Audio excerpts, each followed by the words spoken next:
नमस्कार दोस्तों। Subject energy and environmental engineering, जिसके अंदर आज हम लोग समझेंगे एयर पॉल्यूशन।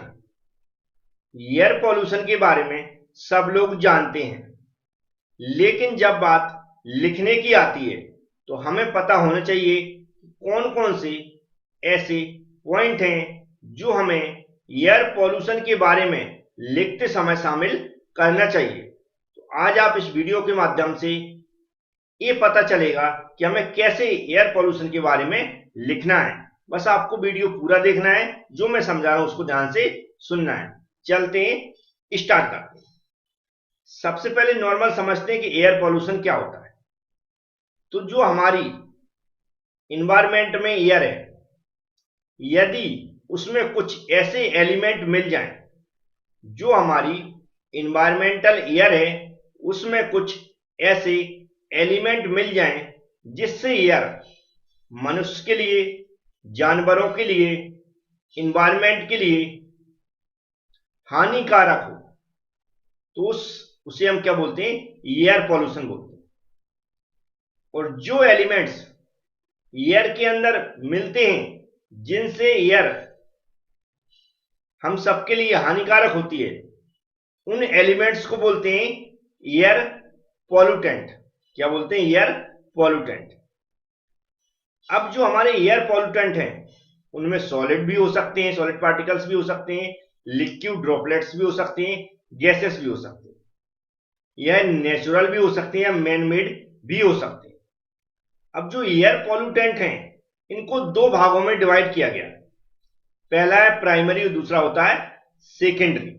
ये प्राइमरी एयर पॉल्यूटेंट और सेकेंडरी एयर पॉल्यूटेंट क्या होते हैं आगे हम लोग समझते हैं। अब यहां पर सबसे पहले समझेंगे प्राइमरी पॉल्यूटेंट्स। प्राइमरी पॉल्यूटेंट्स वह पॉल्यूटेंट्स होते हैं जो डायरेक्ट, जो मोटर वाहन से धुआं निकलता है या फिर कार वाहनों, जो हमारे इंडस्ट्रीज होते हैं वहां से धुआं निकलता है, या जो ज्वालामुखी वगैरह से विस्फोट होते हैं, जैसे डायरेक्ट हमारी हवा में मिलते हैं। जैसे जो हमारे ऑटोमोबाइल व्हीकल हैं उनसे हमारा कार्बन मोनोऑक्साइड गैस निकलती है, जो हमारी इंडस्ट्रीज है वहां से सल्फर डाइऑक्साइड निकलती है। ये सब क्या होते हैं? हवा में मिलकर हमें हानि पहुंचाते हैं। सेकेंडरी पॉल्यूटेंट्स की बात करें तो जो प्राइमरी पॉल्यूटेंट्स हैं वह आपस में क्रिया करते हैं या हवा में कुछ एलिमेंट्स मौजूद होते हैं उनसे मिलकर कोई क्रिया करते हैं, कोई रिएक्शन करते हैं, उससे जो पॉल्यूशन होता है। जैसे यहां पर लिखा हुआ है, कुछ मैं समझा देता हूं। जैसे क्या होता है, जो हमारी ओजोन बनती है ना, स्मॉग, धुआं धुआं सा दिखता है आपको ऊपर का, वो उस तरह का है, ओजोन परत जम रही है। ये सब क्या हो रहा है? सेकेंडरी पॉल्यूटेंट्स के कारण हो रहा है। जो हमारे प्राइमरी पॉल्यूटेंट से, चाहे वो धुआं निकल रहा हो या अदर कुछ एलिमेंट्स निकल रहे हो, वह आपस में क्रिया कर रहे हैं, ये या फिर एयर में मौजूद तत्वों से क्रिया कर रहे हैं, रिएक्शन हो रही है, उससे हमारी ओजोन परत, देख रहे हो आप लोग, क्या हो रहा है? उसमें छिद्र होते जा रहे हैं। ऐसे ही स्मोक जैसा धुआं धुआं आजकल आपको बनते हुए दिख रहा होगा ऊपर, ये सब इसी के कारण हो रहा है। इसे हम बोलते हैं सेकेंडरी पॉल्यूटेंट्स। अब हम बात करेंगे सोर्सेस के बारे में कि जो कौन से सोर्सेस हैं जिससे हमारा एयर पॉल्यूशन हो रहा है। इनको भी लिखना जरूरी है। सबसे पहले स्टेशनरी सोर्सेस की बात करते हैं। स्टेशनरी सोर्सेस में हम देखें तो जो भी हमारी पावर बन रही है, वहां पर जो भी हमारी इंडस्ट्री लगी हुई है, इसके अलावा जो भट्टियां जलती हैं, फर्नेस, वहां पर ढेर सारा कोयला कोयले के रूप में क्या हो रहा है? जल रहा है, तो उसका धुआं निकलता है। इसी तरह और भी अन्य जगह है जहां पर जो भी हमारी लकड़ी है, कोयला है, जलाया जाता है। ये सब क्या? स्टेशनरी सोर्सेस है। नेक्स्ट होते हैं मोबाइल सोर्सेस, मतलब जो एक जगह से दूसरी जगह जब जाते हैं तो उस टाइम क्या करते हैं?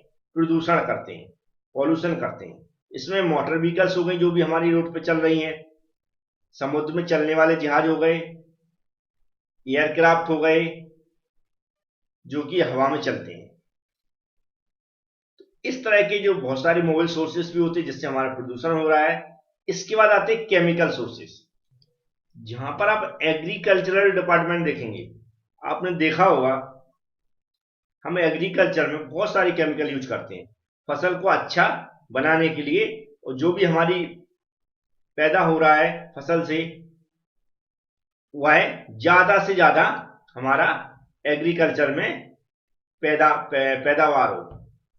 वहां पर हम देखते हैं कि जब फसल कट जाती है तो जो फसल कटने के बाद जो घास फूस वहां पर बचती है उसको जलाया जाता है। उससे जो धुआं होता है उससे भी हमारी एयर पॉल्यूशन हो रहा है। उसके साथ जो केमिकल का वगैरह यूज करते हैं वह भी हमारी हवा में मिल रहा है। एक सोर्सेस थे, इसके अलावा और भी सोर्सेस हैं, उनको आगे देखते हैं हम लोग। अब इसके अलावा जैसे हम लोग पेंट वगैरह करते हैं उससे भी थोड़ी थोड़ी क्या होती है, गैस वगैरह उड़ती है। हेयर स्प्रे हो गया, वार्निश हो गई, एरोसोल स्प्रे हो गया, इस तरह के जो और भी सॉल्वेंट हैं जो थोड़े थोड़े धुएं के रूप में आपको दिखता होगा निकलते, ये भी हमारी एयर में मिक्स हो रहा है और हमें नुकसान पहुंचा रहे हैं।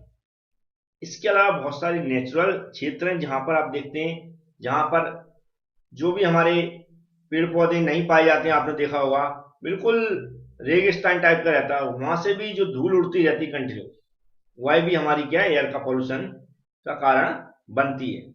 इसके अलावा जो भी हमारे जैसे जो हमारे न्यूक्लियर पावर प्लांट वगैरह है वहां से आप देखते हैं जो हमारी मिलिट्री में परमाणु हथियार हैं, जहरीली गैसें हैं, इस तरह के जो हम लोग वहां पर यूज करते हैं, रॉकेट वगैरह यूज करते हैं, इनसे भी हमारा पॉल्यूशन होता है। तो ये क्या थे, सोर्सेस थे, इन सब के बारे में आप लिख सकते हैं। सिर्फ एक बार वीडियो देखेंगे समझ में आ जाएगा, और यदि आपको और भी समझ में नहीं आता तो जो सब्जेक्ट है पूरा इसके कंप्लीट नोट्स जो हमारी एबी क्लास एप्लीकेशन है उसके अंदर प्रोवाइड करा दिए। एबी क्लास एप्लीकेशन को कैसे डाउनलोड करना है, कैसे नोट्स प्राप्त करना है, उसके ऊपर मैंने एक वीडियो बना दिया है, और डिस्क्रिप्शन बॉक्स के अंदर हमने उस वीडियो की लिंक दे दी है। उस लिंक पर क्लिक करके आप वीडियो पूरा देख लें, और जैसा मैंने प्रोसेस बताई है वीडियो में वैसे पूरी कर लें। और फिर भी समझ में नहीं आता तो आप हमसे कांटेक्ट भी कर सकते हैं, जो आपके पास हमारा नंबर रहता है।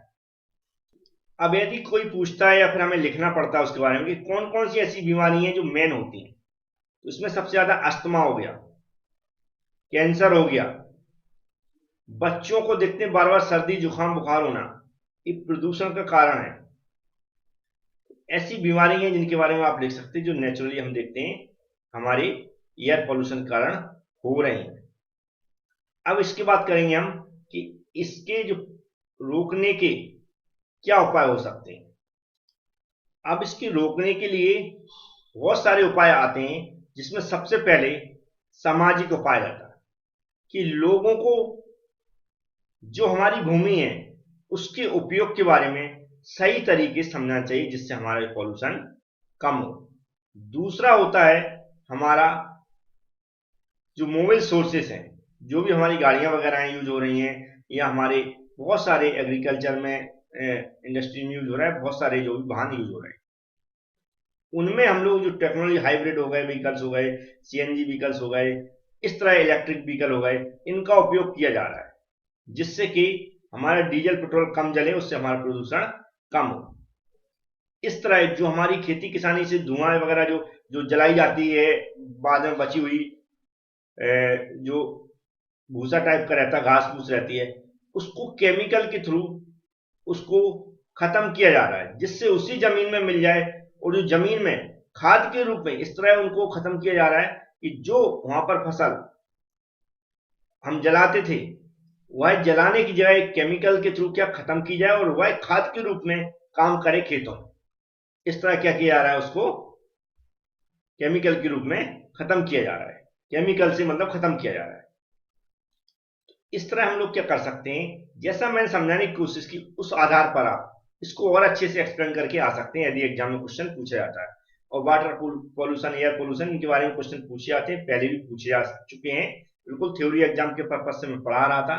और बहुत सारे स्टूडेंट हैं जो हमसे नए जुड़ते रहते हैं, वो चैनल को सब्सक्राइब करना ना भूलें, बेल आइकन पर क्लिक भी कर लें, क्योंकि आपके एग्जाम आने वाले हैं, और एग्जाम में जो भी वीडियो मैं अपलोड करता रहूंगा वह आपके पास नोटिफिकेशन के रूप में पहुंचेगी, तो आपको उसका डायरेक्ट फायदा मिल जाएगा। Thank you friends.